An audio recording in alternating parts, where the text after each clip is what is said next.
मनीषा स्नातक की छात्रा है और उसकी चाहत बैंकिंग सेक्टर में जॉब पाने की है। इसलिए मनीषा अपनी तैयारी को और भी बेहतर करने के लिए कोचिंग क्लास ज्वाइन करती है। कॉलेज के बाद मनीषा कोचिंग क्लास जाती और क्लास खत्म होने के बाद मनीषा घर चली आती।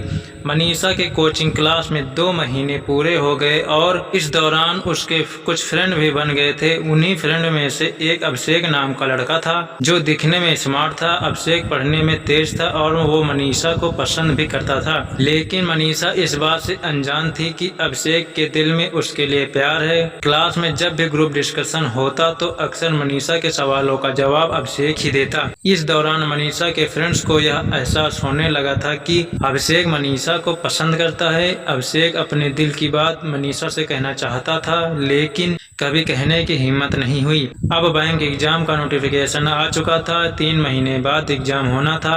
अभिषेक को अब समझ में नहीं आ रहा था कि वो क्या करे, अपने दिल की बात बता दे या छोड़ दे।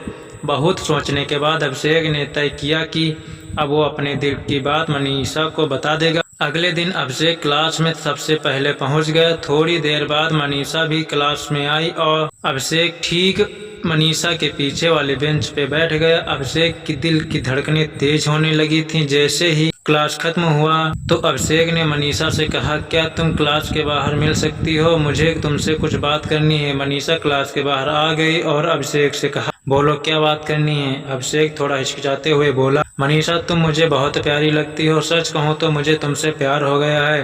मनीषा कहती है कि अभिषेक ये तुम क्या बोल रहे हो? तुम्हें पता है ना, देखो मैं यहाँ अपने एग्जाम की तैयारी करने आई हूँ और मुझे ये सब पसंद नहीं। इतना कहकर मनीषा वहाँ से चली गई। अभिषेक घर आकर ये सोचने लगा कि कहीं उसने अपने दिल की बात बताकर गलती तो नहीं की। अभिषेक अब अपनी ही बातों पर पछताने लगा। उसे समझ में नहीं आ रहा था कि अब वो क्या करे। रात भर अभिषेक मनीषा के बारे में ही सोचता रहा कि वो मेरे बारे में अब क्या सोचती होगी। यही सोचते सोचते अभिषेक सो गया। अगले दिन जब अभिषेक क्लास गया तो मनीषा से नजरें चुराते हुए वह सबसे पीछे वाले बेंच पर जाकर बैठ गया। मनीषा पीछे मुड़कर अभिषेक की तरफ देखी, लेकिन अभिषेक ने उसकी तरफ नहीं देखा। क्लास खत्म होने के बाद अभिषेक सीधा अपने घर चला गया। मनीषा सोचने लगी कि आज अभिषेक ने मुझसे बात नहीं की, ऐसा क्या हो गया? हर दिन तो वो मुझसे बात करता था। इसी तरह लगभग 2 महीने बीत गए, लेकिन अभिषेक ने एक बार भी मनीषा से बात नहीं किया। अब मनीषा से रहा नहीं गया और वो सीधा अभिषेक के सामने जाकर पूछती है कि अभिषेक तुम मुझे 2 महीने से नज़रअंदाज कर रहे हो, क्या तुम इसकी वजह बता सकते हो कि तुम ऐसा क्यों कर रहे हो? अभिषेक कहता है कि मैं नहीं चाहता कि मेरी वजह से तुम्हारी तैयारी खराब हो, इसलिए मैं तुमसे दूर रहता हूँ। फिर मनीषा कहती है कि देखो, जब तुम मेरे पास थे तब मुझे कोई समस्या नहीं थी, लेकिन अब तुम मुझसे दूर रहते हो तो मुझे तकलीफ हो रही है।